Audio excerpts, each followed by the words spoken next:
Magandang hapon, ngayon po araw ng Sabado, September 2, 2023. Update po muli sa lagay ng panahon.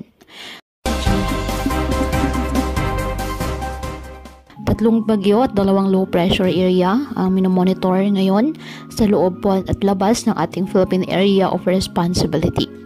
Ito po ay ang bagyong Saula na dati pong bagyong Sigureng at ang bagyong Sihana na may international name na Haikoy at ang Tropical Storm Kirugi na nasa labas din po ng ating PAR.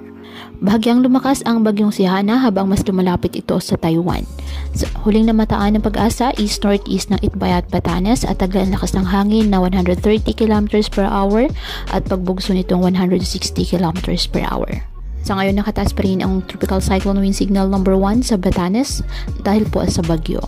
Tatama ang bagyong Hana sa Taiwan sa araw ng Linggo ng gabi at makakalabas din ito ng ating PAR sa araw ng Lunes ng umaga o hapon. Patuloy naman pong kumikilos papalapit sa southwest ng Japan ang bagyong Kirugi. Samantala, isang low pressure area ang nabuo malapit sa Guam, ngunit sa ngayon ay mababa ang tsansang maging bagyo.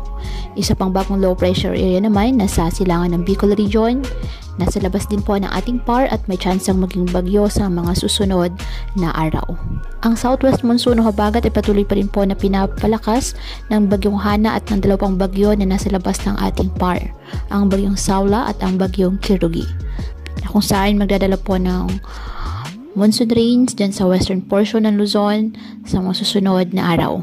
Ngayong araw, ang Batanes, Babuyan Islands, Ilocos Region, Cordillera Administrative Region, Nueva Vizcaya, Zambales, Pampanga, Bataan, Aurora, Bulacan, Metro Manila, Calabarzon, Mimaropa, Bicol Region, Western Visayas, and the northern portion of Eastern Visayas, apektado po na habagat. Kaya makakaasa din po dyan ng mga pag-ulan na may bugso ng hangin. Kaya pinapayuhan ng ating mga kababayan na maging maingat at maging alerto po sa mga posibleng pagbaha at pag-uho ng lupa at ugaliin na magdala palagi ng payong o kahit anumang panangga sa ulan sa tuwing lalabas ng ating mga tahanan. At yan po muna ang update sa lagay ng panahon ngayong araw. Muli patuloy po tayo na mag-ingat at palaging tandaan, God loves you. Stay safe and God bless.